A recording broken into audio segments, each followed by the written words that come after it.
patriotism, faith, national unity, education, fiscal responsibility, civility, the values that define America.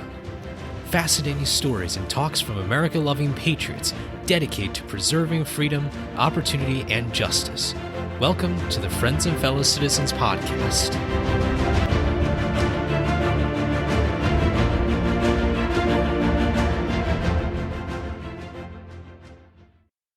Hello, everyone, and welcome to episode 92 of Friends and Fellow Citizens. I'm your host, Herman Tylowski. Thank you all so much for joining us this week. As we look forward to a lot warmer weather and students finish with the school year, hope you're putting together some great plans for the upcoming season in just a few weeks. As always, make sure to subscribe to Friends and Fellow Citizens to get the latest notifications about new episodes and updates. We've got a big update next month, so make sure to check out for that. Also, be sure to subscribe to our email list to get some even more notifications. You'll get an email every week with the episode link. Very, very easy, right to your inbox. It's a really great way to also keep track with the different updates. Sometimes we'll have surprise announcements and whatnot, so make sure to consider subscribing to our email list. That link is down in the show notes below. This week, we return to the topic of the role of the media in our civics and the state of media in our political environment. And for this topic, our guest is Leigh Munsil. Leigh is the editor-in-chief of the nonprofit and San Antonio Report newsroom in San Antonio, Texas. Previously, she held staff writer, reporter, and editor positions with the Dallas Morning News, Politico, The Blaze, and CNN Politics, and most recently was the editor of CNN's The Point with Chris Cillizza in Washington, D.C. For perhaps some of you might have seen some shows or episodes from Chris Cillizza on CNN. Munsil has a bachelor's degree in journalism and mass communication from Arizona State University, where she also studied Spanish and served as editor-in-chief of the university's daily newspaper, The State Press. All right, ladies and gentlemen, well, I'm very happy to welcome Leigh to our podcast. Leigh, thank you so much for joining us this week. Hey, Sherman, thanks for having me. I appreciate you thinking of me. This'll be fun. Wonderful. Well, obviously, we got a big topic, lots of big topics to cover today. But first of all, I want to learn more about your background, really how you got started and how you received and got your passion for journalism and the field in which you're in. So tell us about your background and how you got started. Yeah, so I mean, it was pretty simple in terms of how I first got started. I was a good writer as a kid and teenager, and that's kind of when you love to write as a kid, what do you dream of being? And for me, I thought about being a journalist. And actually part of the fun of the story of how I became a journalist is that my parents actually met in a newsroom. They were both the editor-in-chief of the State Press, which is the college newspaper at Arizona State University, which is where I ended up going to college, the Cronkite School of Journalism. And so I, about 20 some odd years later, was also the editor-in-chief of the State Press, college newspaper. So journalism's in the blood. I love doing it. And yeah, so a little bit about my early career. I went to ASU and then did a bunch of different internships in newspapers, worked for the Arizona Republic, the Orange County Register. And then my first job out of school was at the Dallas Morning News for a year. So got to know Texas a little bit and then moved on to DC journalism, worked at Politico, The Blaze, and CNN most recently. And then as many people experienced, the pandemic happened in 2020, and I had some time to think about what do I want to accomplish with my career? You know, what matters the most to me? And I thought back to my early years being a newspaper journalist, covering local news, getting to know a new city by being a reporter, driving around it, which I don't want to betray my age too much, but I used to print out MapQuest directions for my assignments when I first started out in journalism. And so, I just love local news. I really care about trying to help fix the business model of local news. Local newsrooms are having a really hard time figuring out how to make money and also produce news, which is a difficult problem to have. And so during the pandemic, I started talking to Angie Mock, who's the publisher of the San Antonio Report, and Robert Rivard, who's the founder of previously it was called the Rivard Report, but now it's called the San Antonio Report, a nonprofit local newsroom in San Antonio, Texas, the nation's seventh largest city. It's a fairly small newsroom. We have about 21 journalists and also business staff. And so I decided at the end of last year, November is when I moved out to San Antonio, and I'm the new editor-in-chief of the San Antonio Report. I'm really glad to be here. It's a lot of fun already.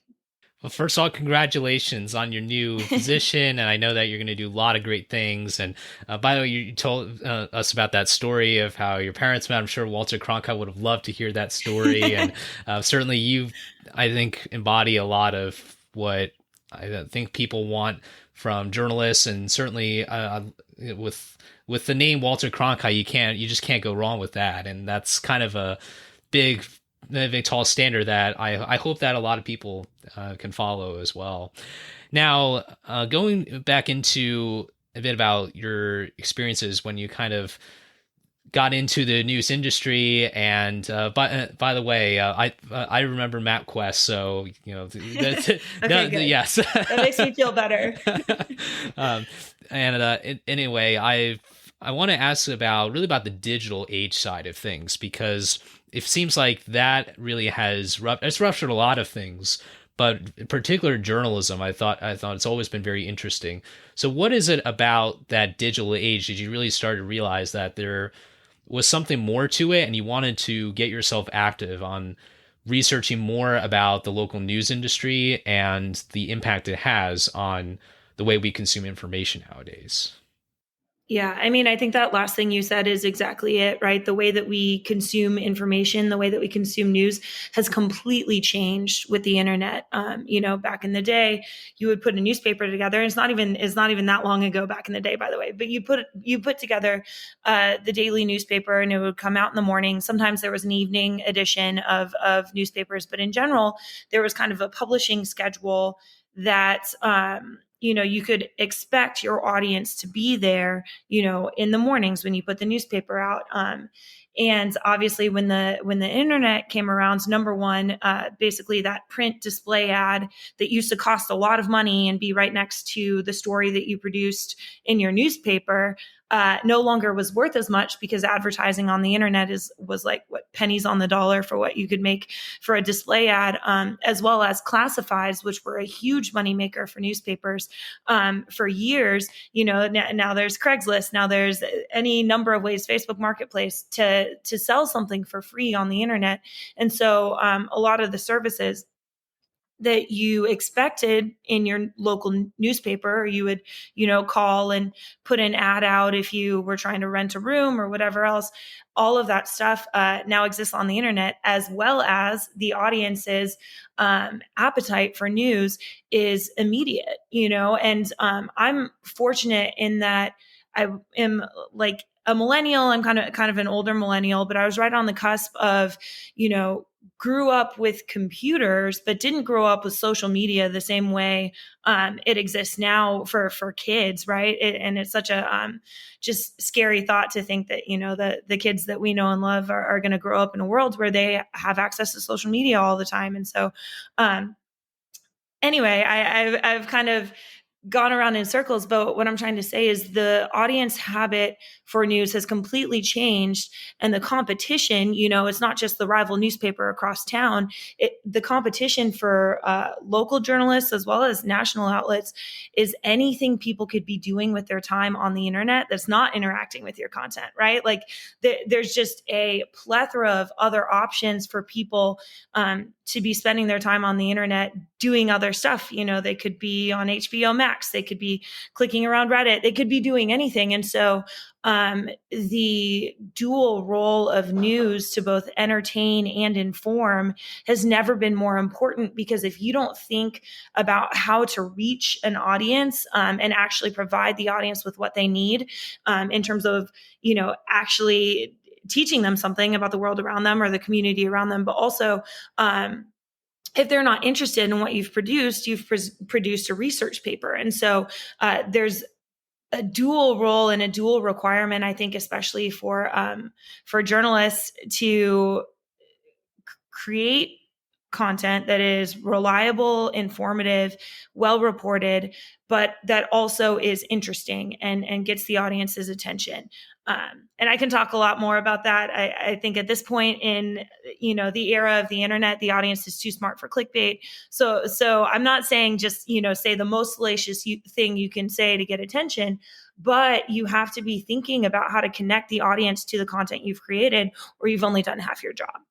Really interesting, and especially when you mentioned that kind of that salacious content or something that feels like a lot of people have that perception about a lot of different individuals, or particularly those in the media industry. I'm not trying to paint a blanket picture, but do you feel like too often there's people in various different capacities in the media industry really simply go too far and don't check that box of informing? Clearly, there's a money aspect too, right? One has to make money, but do you think it's gone too far in the sense that people have had such a negative perception that the consumption of news or of information really has become so decentralized that people are just taking information from wherever they want to get it? Yeah, that's a tough question. I do think that you're right in a couple different ways, in that because of the difficulty of reaching a digital audience, we found, and I say we just to mean people who spend their time thinking about content on the internet, like we found a couple things that work.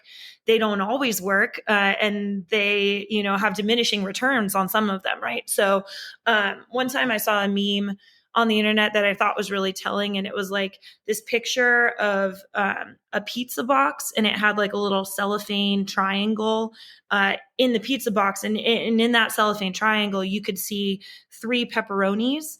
And then when you open the pizza box, the rest of the pizza is all cheese. There's only those 3 pepperonis showing in the cellophane. And I use that as an example for headlines, right? Sometimes our headlines have all the good stuff in them. And when you get into the rest of the story, you realize that it's been overblown, right? Like the story didn't deliver on what the audience thought they were going to get when they read the headline. In some ways, you should be putting the good stuff in the headline. In other ways, you shouldn't oversell, right? Because if you're dishonest with your digital audience will not trust you again the next time, right? And so we're making trade-offs sometimes. We, again, the capital we media. And I think another piece of what you were saying earlier about, who can you trust in this moment on the internet? It's really, really important. But I would also say it's easy to blame the media for, and again, the media, but it's easy to blame the media for misinformation, or even, as you were saying, like the more salacious coverage.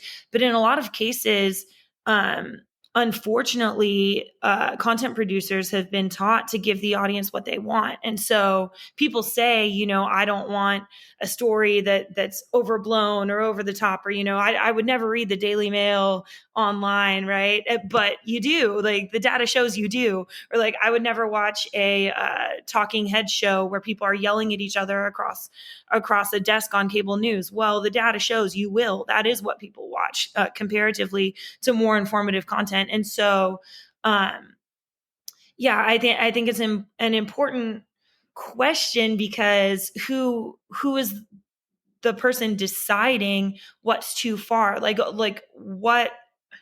what are ethics at this point in media? And I think that there's a check that exists within newsrooms, right? And especially within local newsrooms, to be responsible and honest, again, because there is a lot of within a local community, there's a lot of checks on the work you're doing. If you're wrong about a story in a local news context, you hear about it, and you hear about it a bunch of times. So there are some checks and balances that exist within a local news entity, and some of that stuff exists nationally as well. But there also is a business need to cover news fairly accurately and responsibly, because again, you'll lose your audience if you can't be trusted. And for better or worse, the gatekeepers of information now are all of us, because the audience decides who they trust, and they'll continue to tune back in based on that trust. And so it's a huge responsibility for news outlets to be worthy of that trust and be worthy of the time that people are willing to spend with the stories, the articles, the photos that we're producing. Indeed, it sounds like there's the saying, "The customer is always right," and in this case, it kind of seems like people are saying, "Oh, well, the customer should be always be right," but then they kind of indirectly kind of blame the customer, or at least should look at the customer themselves and say, maybe I should be the one rethinking how I consume media or how I consume information. And I also kind of want to ask you about the other part too, which is really how information is disseminated to media, because we see oftentimes, and you've obviously been in this space yourself with being in Politico, really about how politicians and lawmakers use social media to disseminate information. How much of a factor does the behavior of an elected official on media, social media, cable news, whatnot, affect the way or the abilities for the media industry to adapt and become a better place for information dissemination? Yeah, well, it's important to remember that the role of a journalist has no more legal protections than any average citizen, right? Like, journalists aren't supposed to have any sort of, you know, access beyond the ability to spend their days every day trying to gather information, learn more things, and then report that to an audience, right? So basically, a journalist is a regular person just with a lot more time to spend thinking about how do we find out more about what's going on in the news. And so I think that's really important to remember, right? Because journalism is one of the things that protects democracy. And it's good for us to remember, because I think sometimes journalists can be really excited by how many people follow them on Twitter and whether they're getting retweets from important, players in politics or whatever else. And that can be distracting from the role, because what we're supposed to be is, someone who's spending their time finding out information that would make their audience's lives better, help their audience understand more about the world around them. Like that's our function overall. Obviously, when people are involved in anything like this, it's easy to forget that role. And so I think that has happened to some extent in Washington. I think there's kind of a just natural instinct among organizations as they compete with each other to try and get, the biggest, best scoop on, something that actually doesn't matter that much. Or sometimes the stories about, especially politics, get told in a way that's about the horse race, that's about, who's up and who's down. And in some ways, if the audience is learning from that, there's nothing wrong with, horse race coverage necessarily. But I do think that we need to remember that every time a policy gets passed in Washington or statewide, or in our case by the city council, or by, the Bexar County Commissioner's Court, there are real people whose lives are affected. And it's the job of journalists, I believe, to go find those people and tell their stories, not just the stories of people in power. And so sometimes we're really successful at that on the local level and on the national level, and sometimes we fall short. But I think it's important that we get told when we're falling short, because I hope it makes us better. And so I think it's important also within journalism not to be circling the wagons, like trying to protect ourselves and, trying to not ever take incoming from people who are criticizing our work. I think that we need to be open to that criticism, because we can get better. Absolutely. No, that's great. And I just thought of one question. This kind of goes back to Washington. Maybe that's just who I am. I'm always someone who thinks I travel back to Washington and then back to wherever I am, Yeah. But well, and Washington is inherently newsworthy, which is why we're interested in it. And there's nothing wrong with the audience wanting to learn about politics. It's great that people care about our politics. And so, yeah, I completely agree with you that it's okay to like politics. I did it for 10 years, so I'm a little bit like ready to do more local news. But hey, all politics is local, all politics is political, so it's all the same thing. Exactly, and that kind of may lead to one question. This is just a question that really popped up in my mind, but I thought about how there's kind of an element of, for lack of a better term, bureaucracy when it comes to journalism. And I'm not talking about the actual media of companies or organizations. I'm really talking about how information is disseminated from the policymaker to the media. And one example is I would say the rise of the profile of the press secretary of the White House. It used to be that the president, or at least at the very minimum, an advisor to the president, would often be the go-to person to explain policy. But it seems like with the past few decades, I can't remember the exact year when the press secretary first became a position, but it seems like that has kind of created a sense like, well, okay, I'm seeing the press secretary come and speak for the president, but why isn't the president maybe addressing these questions by himself? Or why isn't this lawmaker such and such is speaking for himself? I'm concerned that there's a bit of a barrier to, it kind of goes back to that perception issue where maybe a lot of people think, well, why aren't you talking to the congressman and the senator? Not saying that, I mean, obviously journalists do approach members of Congress, but it seems like I've seen myself where there's a lot of comms people, there's a lot of people, and I don't deny that the job is very tough. There could be maybe some kind of recognition that maybe we need a bit more of a challenge to the actual people who make the policies, or people who can, be a bit more in the spotlight when it comes to certain questions, if that makes sense. It's kind of a broad question. Yeah, I get what you're saying. It's kind of a commentary on history of the press secretary, which I am not a historian, but yeah, you made me look it up. Like, when was the first press secretary established? And it was actually 1929, which I would not have thought that it was that long ago, or at least according to Wikipedia. I didn't fully research that. I just looked it up really quickly. But I do think, and this could be wrong, but I think it was post the Nixon presidency that it really became much more involved in kind of the day-to-day. I would imagine, the same thing we're talking about with a digital audience changing things for journalism overall. Like, when television came on the scene, that completely changed things in terms of telling the story of a presidency to the country. And so I see what you're saying. I think that at least in my experience in national media, there's a lot of access, especially to members of Congress. There are press scrums in the hallways of the Senate and the House where members of Congress are going to votes. Like, they get surrounded by journalists to ask them questions. And I understand what you're saying about the press secretary too, but it's really important that the press secretary answers questions on behalf of the administration, as well as the president does, press conferences or public appearances. All those things are important for transparency. And so I get what you're saying, that, principals need to be answering questions, and they do, but I don't know that the comms infrastructure is the problem so much as just, a natural next step in the audience's interest in finding out more from these people about the politics that affect their lives. So I think in some ways it's the system working as it should, but I do think also that there is a lot of pressure when public officials are not doing appearances or they're not answering questions from the press.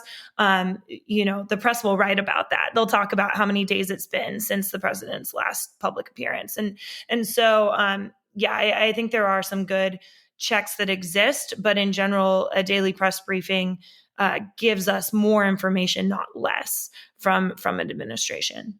Yes, I've definitely seen those countdowns, and I don't know who's in charge of those countdowns. Maybe they have some kind of counter or something. But anyway, no, I the graphics department, graphics department, exactly, or an intern. I don't know. I don't know what the role of interns are, generally speaking, in the media. But anyway, let's move on a little bit to another area, and this is something that I thought was very interesting on your website. You spoke a little bit about how you're interested in media ethics and the role it has in contemporary times. We touched upon that a little bit about the importance of accuracy and all that, but could you expand a little bit more on what your what your areas of interest are when it comes to media ethics and how that kind of plays into this evolution of news in the digital age.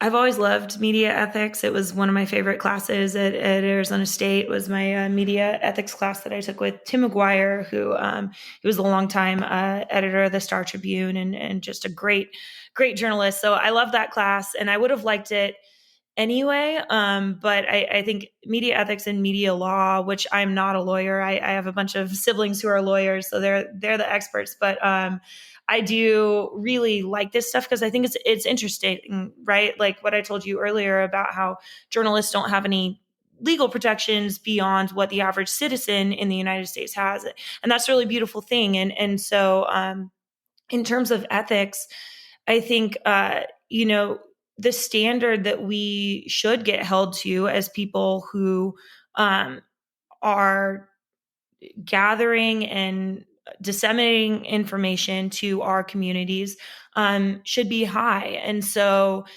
some organizations have set up ways to help them be ethical. Like a lot of big newspapers will have what's called an ombudsman, which basically that person doesn't answer to the same editorial structure as the newspaper or news outlet. They answer to the people, right? So like if readers don't feel like a story has been fair, the ombudsman doesn't have to defend, the newspaper or the content creator. They have to defend the needs of people as they've responded. And so I think that can be a good check, in a small organization like my local newsroom in San Antonio. We don't have a position like that, but I spend a lot of my time listening to what our readers and our audience have to say. I read the comments. They say, don't read the comments. I think you have the luxury of not reading the comments at a place like CNN. But at the San Antonio Report, we absolutely, every person that writes in is our neighbor, our audience member. And it should be the case, I think, that all news outlets pay that level of attention to, the audience that they're serving. But sometimes a place like, CNN or Politico, you're just getting attacked on the internet a lot. And some of it's fair and some of it's bad faith arguments. But in the case of local news, I think that there's really a beauty to the fact that the journalists that are covering their own communities have skin in the game.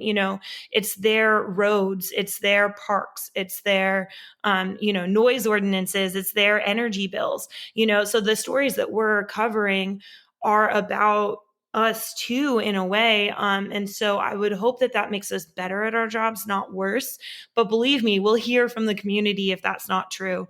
And so, I've talked a little bit about this, but I think that it just speaks to the importance of local news, like the future of what journalism looks like in our nation really, really needs strong local newsrooms, because if nobody is holding up a light to, city council meetings or commissioner's court or, businesses, if there are business practices that are happening in a local context that are unfair or, are preying upon people who don't have the power to fight back, it is a responsibility of journalists, I think, to find those stories and write those stories, but the truth, not just a crusade or what somebody thinks is a skewed perspective on what the story actually is. It's always when we're talking about ethics, right? What is truthful and what is necessary. Like we're producing the stories about our community that are truthful and that are necessary. Journalistic principles include fairness. They include taking the time to actually understand context and bring that into your story. Because again, you can write a story that every word of it is true, but if you haven't used the, context that's needed to actually explain why it matters and why your audience should care, again, it could be false. It's if it's not in context, every word could be true. But so when you talk about either bias or ways that journalists miss the mark, like sometimes it's in the words in the story, sometimes it's in the stories that are that we choose to cover. That's sometimes where we miss the mark. And so in terms of who is responsible, the answer is, I mean, I hold myself very, very responsible to be ethical and truthful in the news that we produce. And all the rest of my newsroom is very, very, very helpful in support of that goal. Our managing editor, Wendy Cook, is just absolutely wonderful and a stickler for facts, knowing the full context and making sure that we have it all right. And this is part of my experience doing political news, but sometimes even if okay, we want to write this story, we have enough information here, we want to write this story, you still have to have it completely sewed up. Like any possible hole in a story, you have to think about that ahead of time and make sure that you've answered that question. And so yes, that's, protecting the newsroom from criticism, but it also is helping the audience, right? So if you're reading through a story as an editor and the first thing you think is, well, I have this question. Has this ever happened before? Why does this matter? That's helping the audience experience be better, because the audience is going to get to that point in the story and say, well, has this ever happened before? How did it turn out? Right. So all of these things when it comes to ethics, I think also have a business need, because you're not going to be serving the audience or ultimately, successful from a business standpoint if you're not thinking about the audience experience and the questions they would have and helping them actually understand the content you're producing. Again, it's a big job, but it's a really fun one. And so journalism is great. And I really, really hope that we're doing the work now. The San Antonio Report is a nonprofit newsroom. I was never sure that the nonprofit news model would work, but it's really smart the way it's set up, right? We don't have a paywall. It's free and accessible to anyone. You can subscribe and give us, $5, $10 a month to get our newsletters if you want. But you can get our newsletters for free if you want to. We want to make sure everybody has access to the stories that we're producing about our community. I think a big part of my job is articulating to our community and communities, around the nation, that there is a very real value to local news. It is worth something to a community to have robust and healthy newsrooms that are spending their time looking for waste, fraud, and abuse. And also, the good stuff about a community. I think you can spend all of your days writing crime stories and, trying to get all of those clicks, but you're not telling the truthful story about your community. A place like San Antonio is an incredible community. There's so much good stuff happening here, and there's crime, but guess what? The crime is not out of line with any other major city, and you wouldn't know that necessarily. Thankfully, in a local community, even though sometimes it causes me headaches, there's community members who care just as much as we do about us getting things right. And so that just shows how engaged our audience is, but also I think it keeps us on our toes in a really good way. And so I really appreciate that level of kind of instant feedback that happens within community and local news. I love hearing that, your story about how you got engaged into this, and it really sounds like the audience so well. I mentioned earlier about a story about Costco, and this is not paid for by Costco by any means, but it's what I love about Costco as an example is that they really know their customers very well. I think that's just the main point. Whether or not people shop there, there's a reason why they only have 2,000-3,000 items at the store. I kind of thought of that a little bit, kind of given the fact that you guys are more tight knit and that you understand. You read those comments, you see what people are saying. In your view, what are the threats and opportunities that lie on the horizon for local media outlets like yours? Yeah, well, I think local newsrooms can be helpful in this period of time, helping reintroduce people to people within community, right? We've come out of it. It's going to be an ongoing process, but we've come out of the worst of the pandemic, and there's a lot of mistrust of our neighbor. And when we look at, what if local news didn't exist? What if local newsrooms all fell apart, couldn't make money, couldn't make it work? What would happen? Well, people would be getting their news, as some of them are now, on Nextdoor or Facebook or Twitter. And imagine, if the place they're getting their local news is Nextdoor, what a sad and scary world that we live in. And so in terms of threats to local news, I think the biggest one is misinformation. The way that information spreads on the internet, unfortunately, naturally the internet rewards the fantastical and sometimes the unbelievable, right? Like stuff that goes viral and takes off. A lot of times you should be suspicious of it because there's usually something a little bit wrong with it, which is why it's spreading so fast. Which is unfortunate. Like misinformation is really, really scary. And you can rebut a story that now has gone viral and spread this misinformation to so many people. But it just, again, virality, the way that works on the internet, you're going to reach just a fraction of the people that got reached by the first story in the first place. So I don't really know what to tell you the answer is on this, but I do think that when it comes to combating misinformation within local communities, all we can do is tell the truth as loudly and as often as we can. And so, again, holding on to that as kind of our North Star for what are we trying to accomplish here?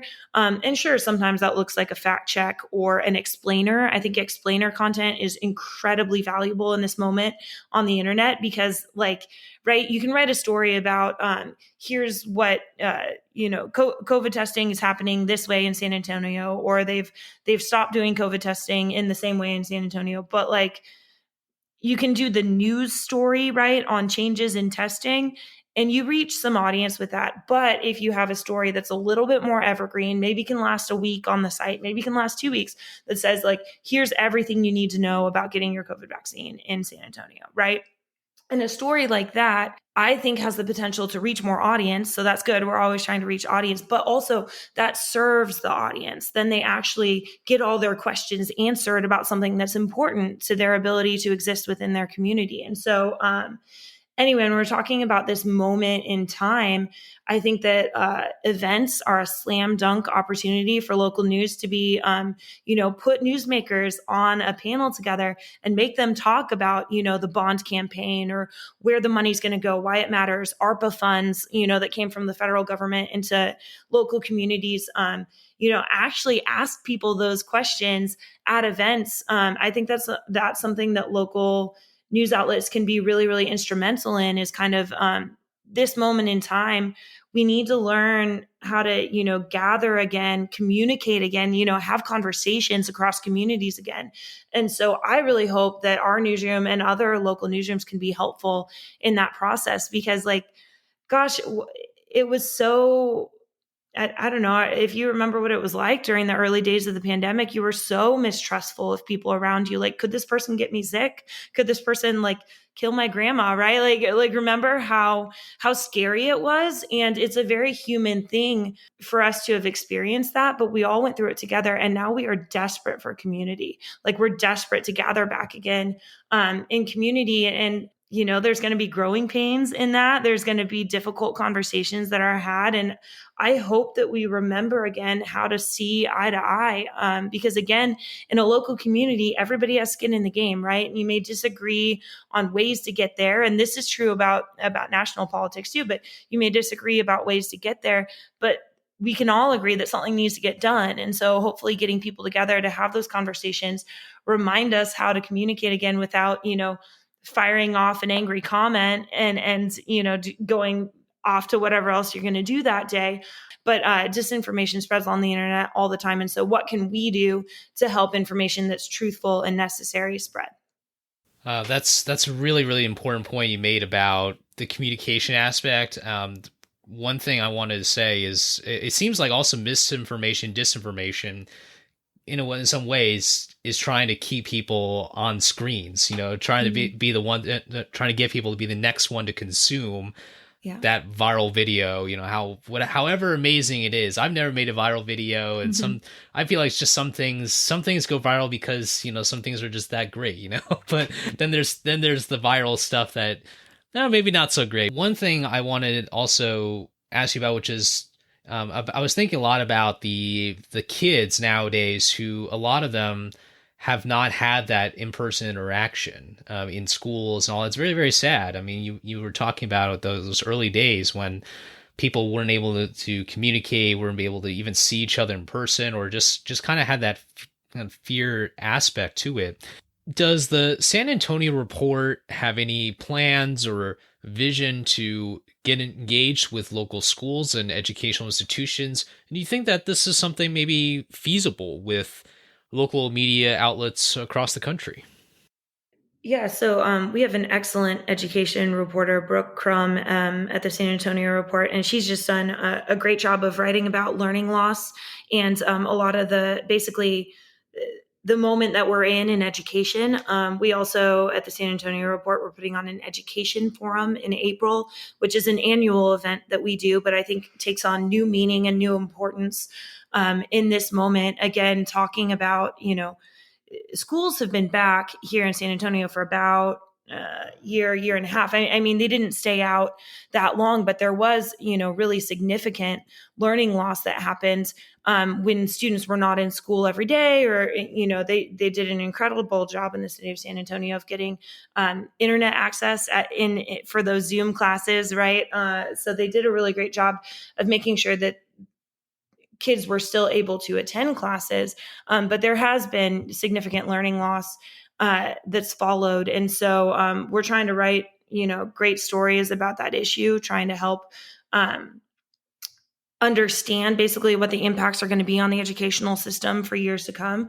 I would hope, and I think we're starting to see this, that kids and people in general are really resilient, right? Like as we start to gather again, a lot of the damage that was done from isolation, I hope will be undone quickly.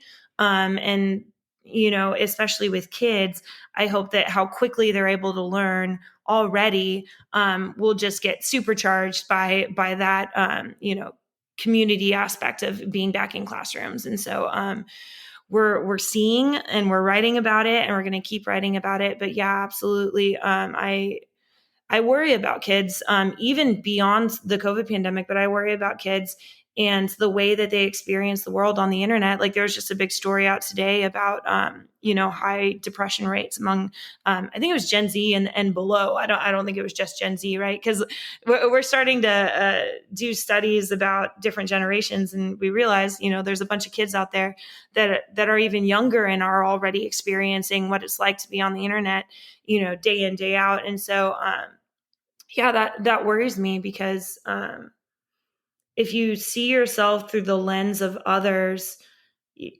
you're not going to have the right view of yourself, and it's just getting philosophical real quick, but that's what I worry about for our kids, because I think that it's really a formative time, and if you spend it on the internet, it just has a lot of negative potential impacts. And so trying to, again, tell the truth as loudly and as often as we can is the role of a local newsroom in that dynamic. Very, very important. And I hope that you may, organizations, media organizations, can maybe do something about it. Maybe partner with various different nonprofits or with governments. Just throw an idea out there. One thing though, and I know we touched upon modern technologies or new technologies, and excuse me if I sound like a bit of a Luddite here, but if we were to go maybe a bit towards the time of Walter Cronkite here, and I don't think he'd mind anyway, but if we were to go back towards... He was a radio guy to some extent for a while, right? So what you're doing is a little bit analog right now. So you could have had a great podcast. I would have taken a listen to that, right? Right. But if we were to go a bit towards the older days of journalism, one thing that I think is going to be a bit of an issue is really when you have more sophisticated technology like deep fakes, for example.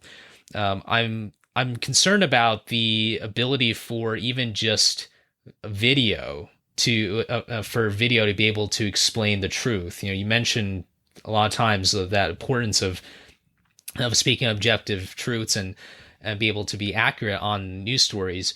When that kind of tool gets more mainstream, though, that's something that I'm very concerned about. And I'd kind of like to ask about your thoughts about how journalism is going to navigate through these new technologies, maybe without having the use of something like digital video. It sounds crazy. Maybe I'm crazy, but I see some kind of, not all the time, but some kind of, especially for very sensitive information, some kind of return to videotapes. Because when you have the actual videotape and you have the actual evidence from something without it being edited, without, or at least very, very little possibility of being edited, that kind of seems a bit more credible than maybe something that someone could have just used deepfakes or something, to create an artificial video. Do you see a bit of a rupture on the use of old technology instead of using new technology to be able to present information again that is credible and oftentimes perhaps a bit more accurate than before? Yeah, well, that's a huge topic, and I have a lot of thoughts on it. One of the things I will say is that we see in particularly viral moments or big news moments, right? We see opportunists, as you mentioned, try to jump on, the virality to gain, exposure or access or whatever else they're trying to do. I don't always know what they're going for, but therefore spreading, false videos or videos.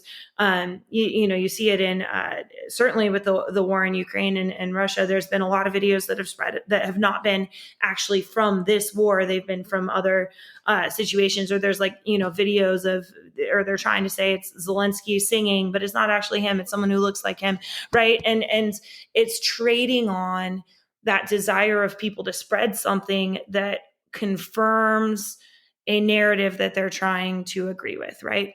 So, what I would say about that is for journalists and for regular people, like your amplification is not neutral. Like you have a responsibility for what you amplify. And so there are great organizations working on this, including like the News Literacy Project, and others that have you just take that quick little second to say, like, is this true before I retweet it, before I text it to someone? Spend that little bit of time, if you can, to figure out if the information that you're amplifying is actually reliable, sourced information, or is it somebody trying to trade on the situation, or is it just someone accidentally, spreading information that's not true? Like disinformation and misinformation, both of those things are very, very present in big news moments. But I would just impress upon journalists and especially and just regular people, because we're all journalists in a breaking news moment. This moment in terms of technology, when we talk about deep fakes and other, I mean, who even knows what the next technologies to spread information that's false will be. I truly hope, beyond the personal responsibility for what you amplify, that the technology safeguarding us against, malicious intents to use technology will keep up at the same pace, right? Like the ability to recognize a deep fake or a video that's been manipulated. I hope that there will be technological checks on technological advances as we move into, this new news moment. But we'll see. Again, at the very least, be thoughtful about the information that you spread, at the very least. And certainly news outlets need to be on that same page, because for us, it's our business not to spread false information. But for regular people, for people who just, dabble in citizen journalism, it's their business to be responsible and spread information that's only true. As much as I love Twitter, I really enjoy it. A lot of journalists enjoy it. Keeping in mind the limitations of the platform, I think, is part of our role too. It is our role to be contributing to better conversations across all platforms.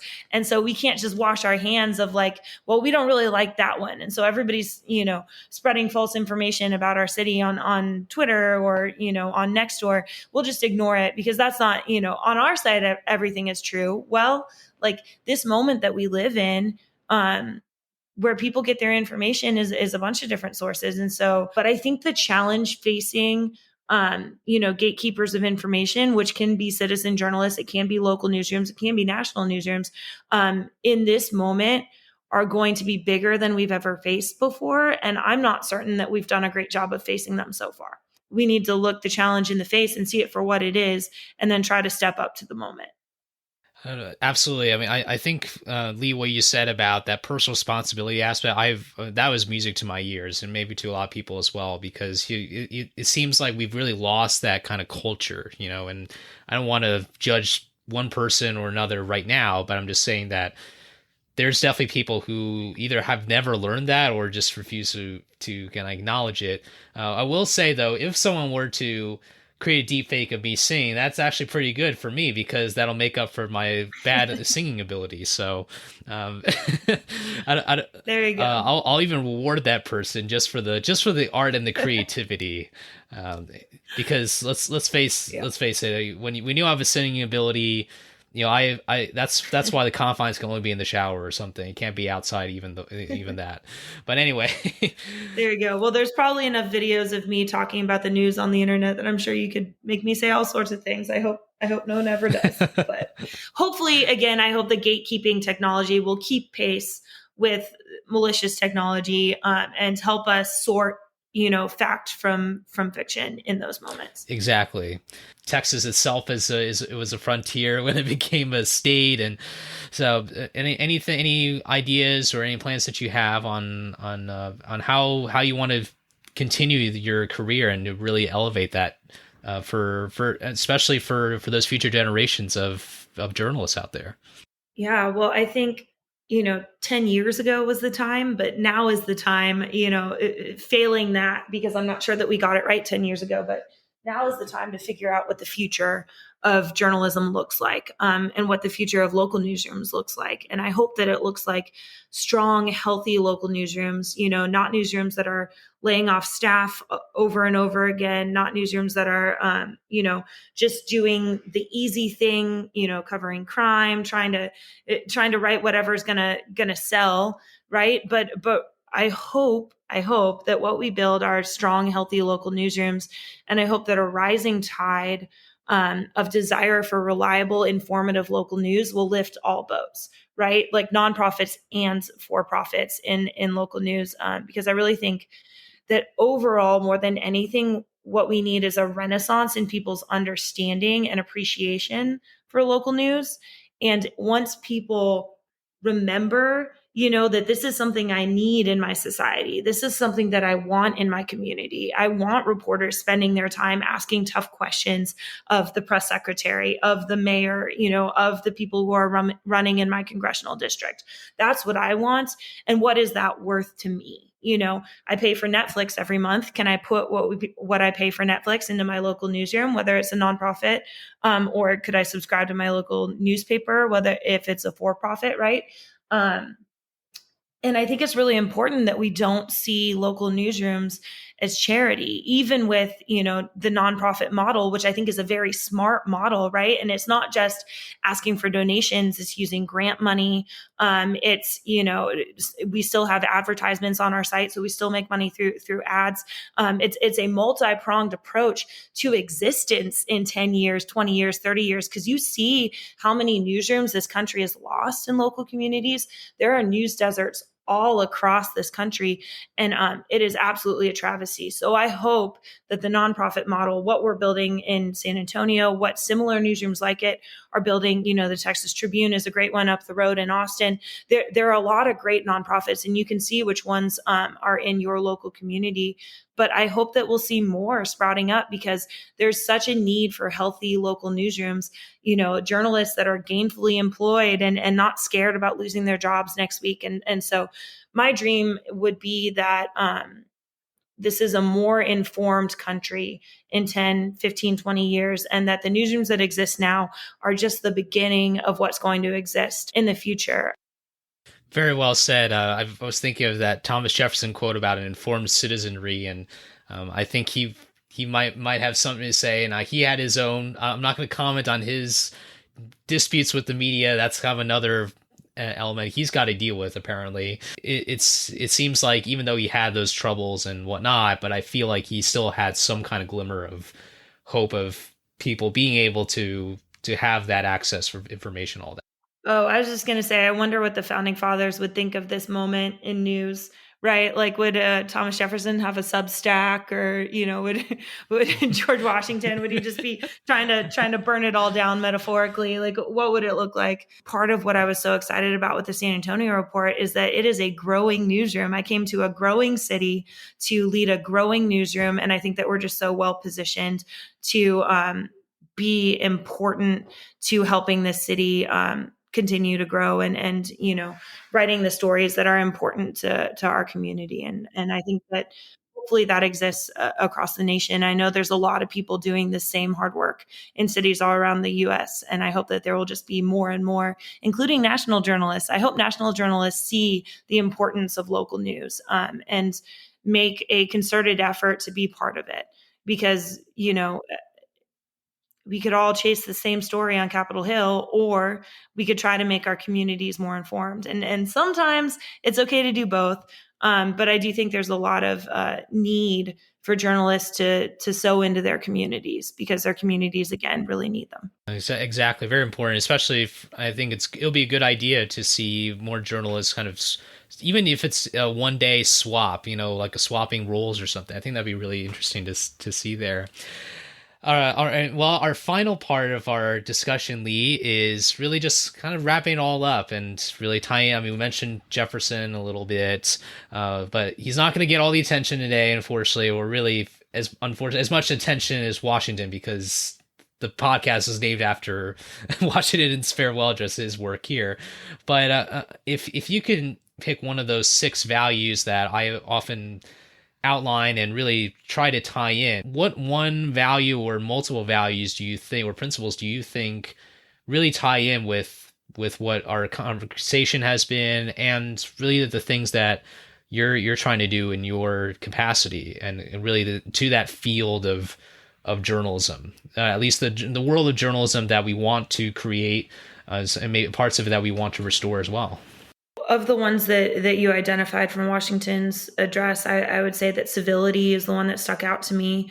Again, helping foster and create dialogue within community, which I hope will lead to a better understanding of each other and more civility and discourse. But overall, I think what we do journalistically, especially on a local level and in general, it just dovetails so well with democracy, the concept. Like that, this is what we're here for, is to help, the citizens of this country be better informed and able to participate in their local governments as well as their national government, connect people to each other within community. And I think all of these things are very much things that are in line with what President Washington was talking about in his farewell address. And I think he warned a lot about, the breakdown of this system, this structure that's been built. Like, I think he understood that we are good at dividing ourselves. We're not as good at uniting ourselves. And so I hope that local news outlets can be helpful in that process, reminding us, what we have in common and what we have to work for. And I hope that we can be a small part of that. Excellent. I think that's a great point, and it's true that we do have a lot of work ahead of us. But I'm really confident, Leigh, before we wrap up, I'm confident that people like yourself are really going to be at the forefront of this. Leading not just your organization, but I think it's also great for the city of San Antonio and for the surrounding area. I certainly know it's growing. I mean, who doesn't think that Texas is growing, right? As big as it is, it's still got to grow, right? Oh yeah, if you look at the population projections, this is the place to be.